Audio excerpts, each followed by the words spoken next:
वार्ता में स्वागत है।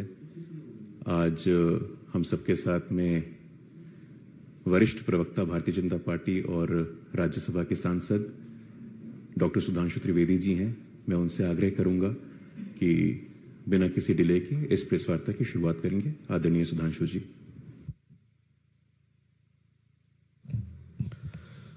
मित्रों, आप सभी जानते हैं कि पश्चिम बंगाल में पंचायत चुनावों में जिस प्रकार के विचलित करने वाले दृश्य निरंतर दिखाई पड़ रहे हैं, वो लोकतंत्र के प्रति संवेदना रखने वाले किसी भी व्यक्ति को व्यथित करते हैं। हिंसा का जो तांडव दिखाई पड़ रहा है,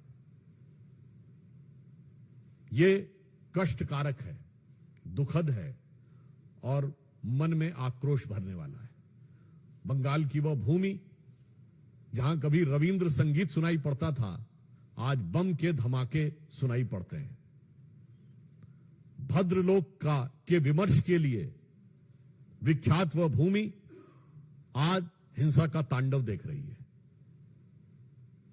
और उससे अधिक दुखद है वहां के सरकार की असंवेदनशीलता। भारतीय जनता पार्टी के कार्यकर्ताओं पर जिस प्रकार के हिंसक और प्राणघातक हमले हो रहे हैं, 25 से 30 ऐसी घटनाओं की तो हम लोगों के पास सूची है जिसमें गंभीर रूप से हमारे कार्यकर्ता घायल हुए हैं और उनके ऊपर प्राणघातक हमले हुए हैं। उससे भी अधिक चिंता का विषय यह है कि राज्य के निर्वाचन आयोग के द्वारा इन सारी घटनाओं के प्रति एक निहायत ही असंवेदनशील और गैर जिम्मेदाराना रवैया इख्तियार करना, जिसकी वजह से न्यायालय जाना पड़ा और न्यायालय के हस्तक्षेप के बाद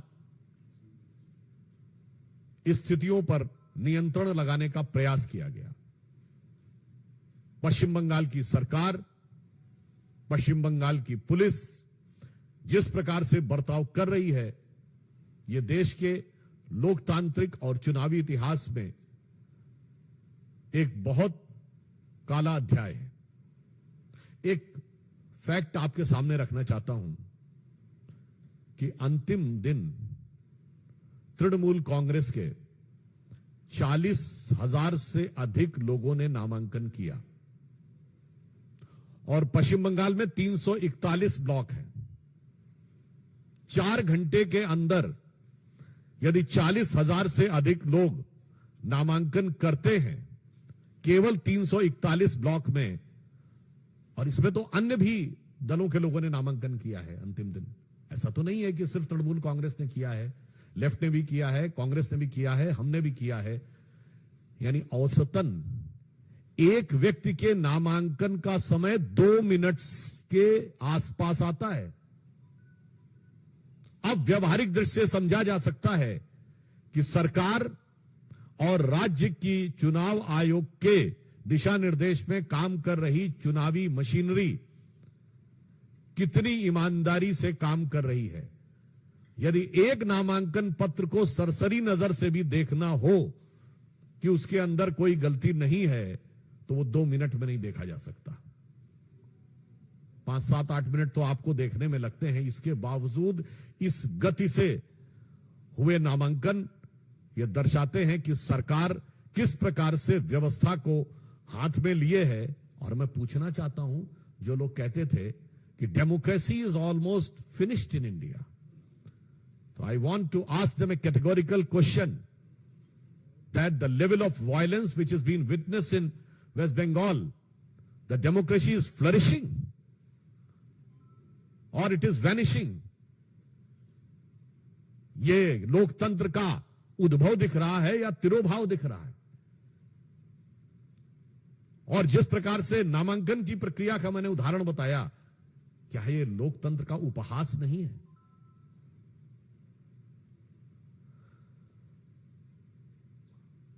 राज्यपाल महोदय भी, आप सभी को ध्यान होगा कि हिंसा की जिस प्रकार निरंतर सूचनाएं आ रही हैं और राज्य सरकार की निष्क्रियता, असंवेदनशीलता जो ममता बनर्जी जी के संरक्षण में चल रही है, उस कारण से राज्यपाल ने भी जाकर आज कई जगह हिंसा प्रभावित क्षेत्रों का दौरा भी किया है।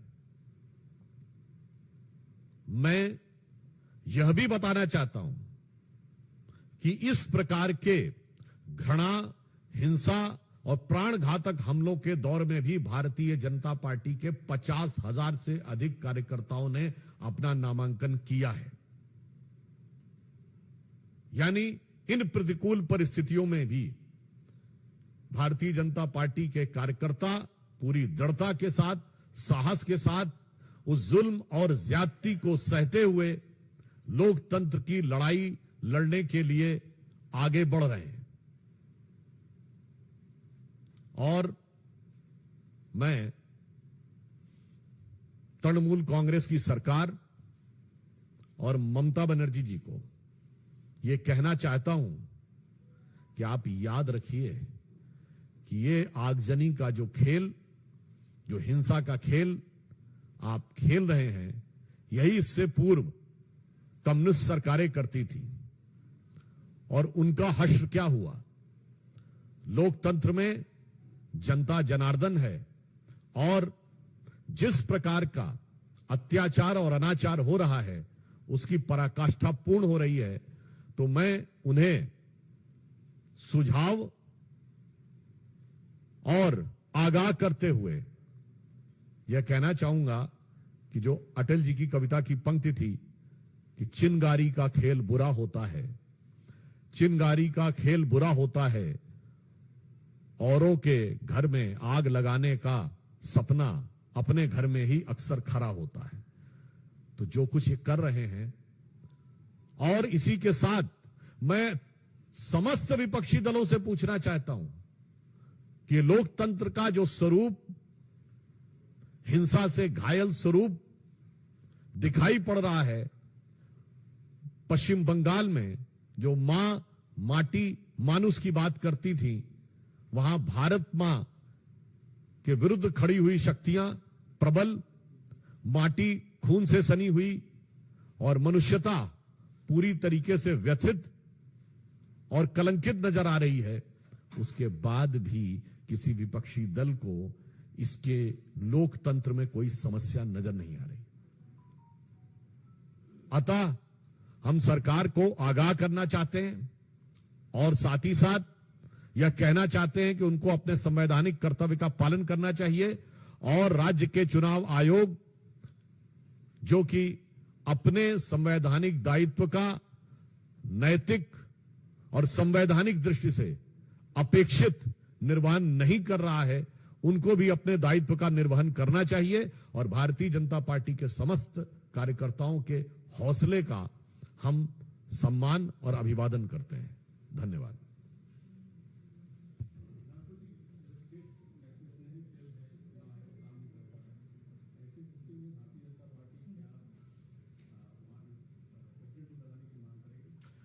देखिए, चुनाव की प्रक्रिया चल रही है और आप सभी को विदित है कि चुनाव की प्रक्रिया के समय चुनाव आयोग के ही निर्णय सर्वोपरि होते हैं।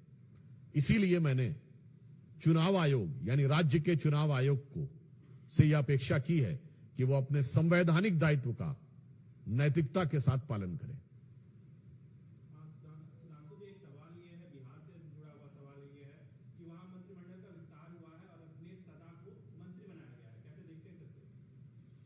संयोग से साथ में बिहार के प्रवक्ता बैठे हैं, तो मैं चाहूंगा कि उसका उत्तर ये दें।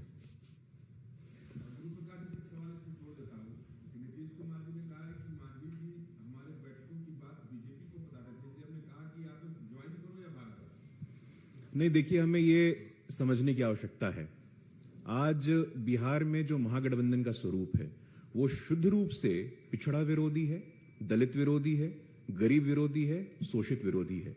आखिर क्या कारण है कि इन्हीं नीतीश कुमार जी के साथ उपेंद्र कुशवाहा जी, उनके स्वाभिमान के साथ समझौता हो रहा था। जीतन राम मांझी जी मूसर समाज से आते हैं, महादलित समाज से आते हैं, आपको बर्दाश्त नहीं हो रहा था। यह महागठबंधन का असल चाल, चेहरा और चरित्र है। जो नीतीश कुमार जी आजकल दिल्ली का दौरा लगा रहे हैं, आप बिहार में तो अपनी सरकार को संभाल के रख नहीं पा रहे हैं। और जो विजुअल्स हमारे सामने आए हैं, आप जिस मंत्रिमंडल शपथ ग्रहण की बात कर रहे थे, वरिष्ठ नेता हैं रत्नेश सदा जी, महादलित समाज से आते हैं, तेजस्वी जी के पैर छू रहे हैं। यह संवेदनशीलता की पराकाष्ठा है। जिनके पिता जो राष्ट्रीय जनता दल सामाजिक न्याय की बात करती थी, आज वो सामाजिक अन्याय का सबसे बड़ा उदाहरण बन गया है। एक दलित महादलित समाज से आने वाला व्यक्ति जब मंत्री पद की शपथ लेता है तो अपने से उम्र में छोटे, आयु में तो छोटे हैं ही, राजनीतिक अनुभव में भी छोटे हैं। रत्नेश जी दलित समाज से आते हैं, अपने दम पे विधायक बने हैं, अपने दम पे मंत्री बने हैं, लेकिन उनको भी तेजस्वी यादव जी का पांव छूना पड़ रहा है। इससे देश भर में दलित समाज, महादलित समाज, गरीब समाज आज अपमानित महसूस कर रहा है। हमें जानने की आवश्यकता है, ये वही लोग हैं जो जातिगत जनगणना की बात करते थे, लेकिन सामाजिक न्याय के नाम पे शुद्ध रूप से आपने अपने आप को और अपने परिवार को आगे बढ़ाया है। डिप्टी सीएम तेजस्वी यादव जी, मंत्री कौन? तेज प्रताप यादव, राज्यसभा कौन? मीसा भारती, नेता कौन बनेगा विधान परिषद में? तो माता बनेंगी। आपके सामाजिक न्याय की कल्पना में आप परिवार से आगे गए नहीं और आए दिन दलित, महादलित, गरीब शोषितों का अपमान कर रहे हैं। ये देश देख रहा है, दलित समाज देख रहा है।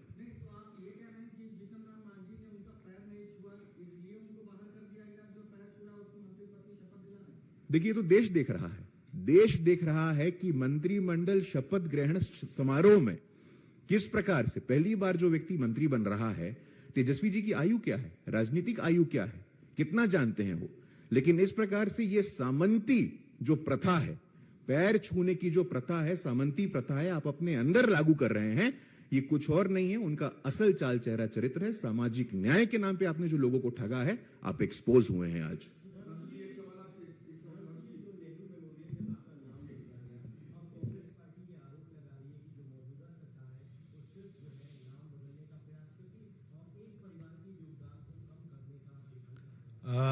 मुझे इस बात को लेकर बड़ा आश्चर्य है और थोड़ा मैं क्षुब्ध हूं।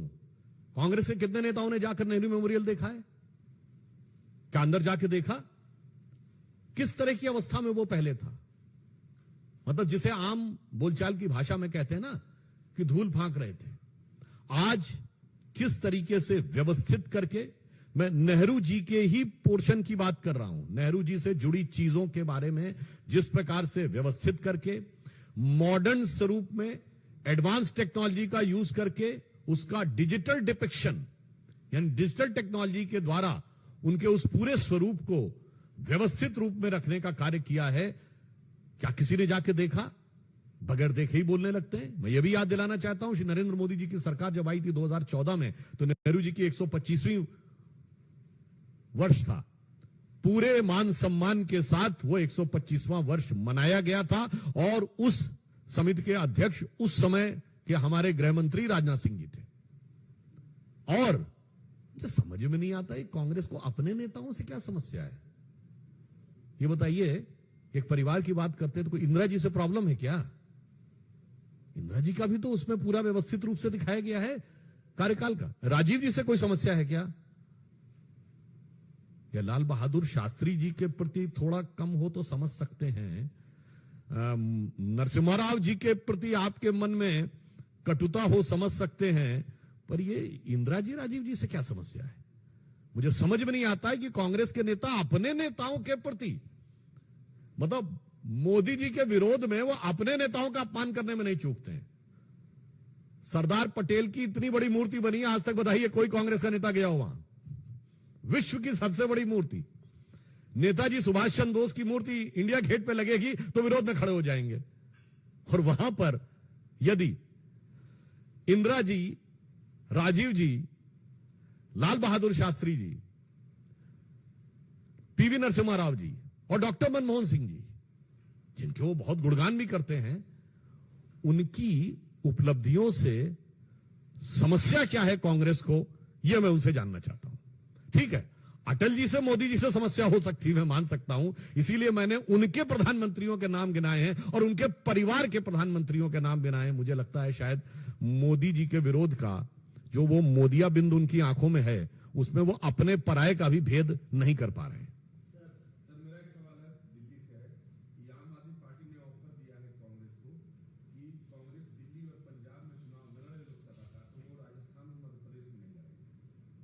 अब देखिए, दोनों एक दूसरे को ठेलते हुए कहां तक पहुंचे हैं ये उनके ऊपर है। आम आदमी पार्टी की पालकी ढोकर सत्ता की दहलीज कांग्रेस ने पार कराई थी, और फिर ऐसा पार कराया आम आदमी पार्टी ने कि वो पूरी रियासत ही चली गई उनके हाथ में। तो जो एक कहावत होती ना, दोनों एक दूसरे को ठेलते हुए कब कूप में गिरने की कोशिश करेंगे, तो उस पर मुझे लगता है दोनों का अंदरूनी मामला है, हमें कोई टिप्पणी करने की आवश्यकता नहीं।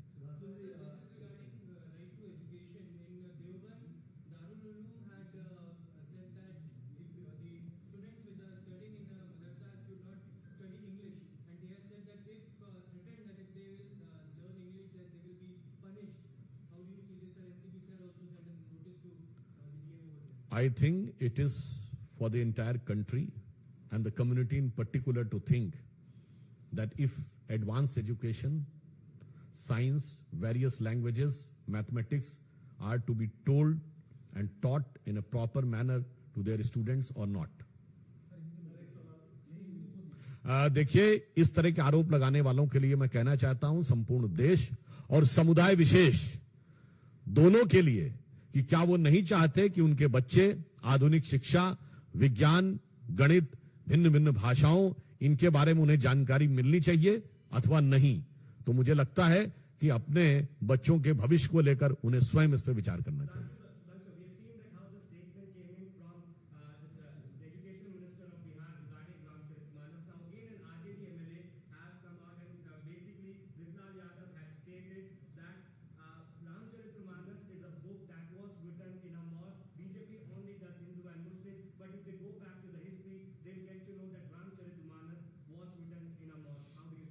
वैसे सब लोग जो बहुत ज्ञान देव पाणे बन जाते हैं, उनके लिए मैं ये कहना चाहता हूं कि आपको पता रामचरितमानस में लगभग कितने शब्द हैं? 1 लाख के लगभग। तुलसीदास जी ने अपने पूरे साहित्य में 1,40,000 शब्द लिखे हैं। मैं दावे के साथ कहता हूं 1000 नहीं पढ़े होंगे। तो मुझे लगता है कोई बात नहीं, एक कहावत है कि लागी छूटे ना, अब तो सनम चाहे जाए जिया। तो वो अपनी फितरत से, अपनी आदत से, अपनी शरारत से बाज नहीं आते, तो हम काहे उसके ऊपर अपनी लियाकत और अपनी सदाकत को साबित करने की कोशिश करें। ये हिमाकत उन्हीं को करने दीजिए।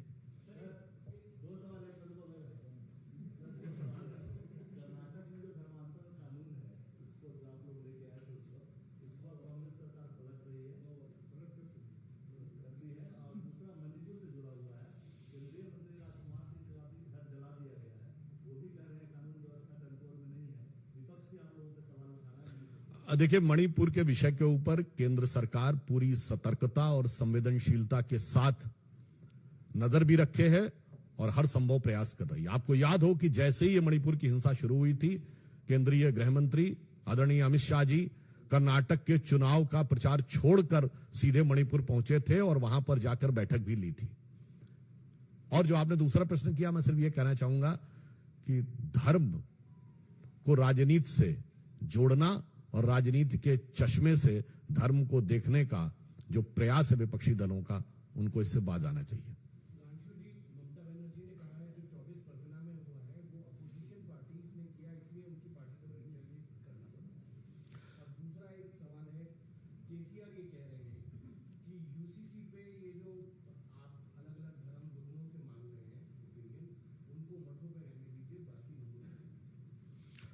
देखिए, पहले मैं कहना चाहूंगा कि 24 परगना के विषय के ऊपर ये कौन बोल रहा है? राज्य की मुख्यमंत्री। राज्य की मुख्यमंत्री यदि उनके वक्तव्य को सही माना जाए कि तथा कथित रूप से विपक्षी दल यानी हमारे लोग कार्रवाई कर रहे हैं, तो उनके वर्कर्स को रिटेलिएट करना पड़ रहा है, तो उनकी पुलिस क्या कर रही है? भजन कर रही है क्या वहां? ये अपने आप में मुख्यमंत्री के द्वारा अपने संवैधानिक दायित्व को निर्वहन न करने का स्वीकारोक्ति है। और ये इस प्रकार के आरोप वो हमारे ऊपर पिछले 10-11 वर्ष से लगाते रह चुके हैं। मैं पूछना चाहता हूं, कितने मामले में उनकी सरकार ने कोर्ट से कन्विक्शन करवा दिया? 12 साल। और आरोप आप लगातार लगा रहे हैं, इन्होंने किया, हमारे पास सबूत है। क्या सबूत था? इसलिए वास्तविकता यह है कि यह दमनकारी सरकार है और ममता जी को याद रखना चाहिए, उन्होंने स्वयं कम्युनिस्टों का वो दमन झेला था, तब भारतीय जनता पार्टी ने उनकी मदद की थी, और आज वो खुद जो कार्य कर रही हैं, जनता ने वो सबक कम्युनिस्टों को भी सिखाया था, और जो कार्य तृणमूल कांग्रेस कर रही है, तो समझिए वो अपने तृण और मूल दोनों में मट्ठा डालने का काम कर रहे हैं। देखिए, जो उन्होंने कहा, देखिए यूसीसी की जहां तक बात है, अनेक राज्यों ने इसके ऊपर अपना निर्णय लिया है। विधि आयोग ने यदि अपनी किसी कार्रवाई के तहत कोई सुझाव मांगे हैं, तो ये एक सामान्य वैधानिक और प्रशासनिक प्रक्रिया है, इसमें किसी को कोई आपत्ति नहीं होनी चाहिए। और जहां तक उन्होंने धर्म गुरुओं की बात कही, तो हम ये कहना चाहेंगे कि ये तो वो पार्टियां हैं जो सबसे ज्यादा किसी पर्टिकुलर मजहब के लोगों के सामने जाके कदमबोसी भी करते हैं, सिजदा भी करते हैं और समर्थन भी मांगते हैं। और आज से नहीं मांग रहे हैं, 40 साल से मांग रहे हैं, भिन्न भिन्न। मतलब मैं, उनकी पार्टी नहीं थी 40 साल से, मगर गोत्र तो वही है ना, इसलिए मैंने बोला। बहुत बहुत आभार और धन्यवाद आप सबका। धन्यवाद।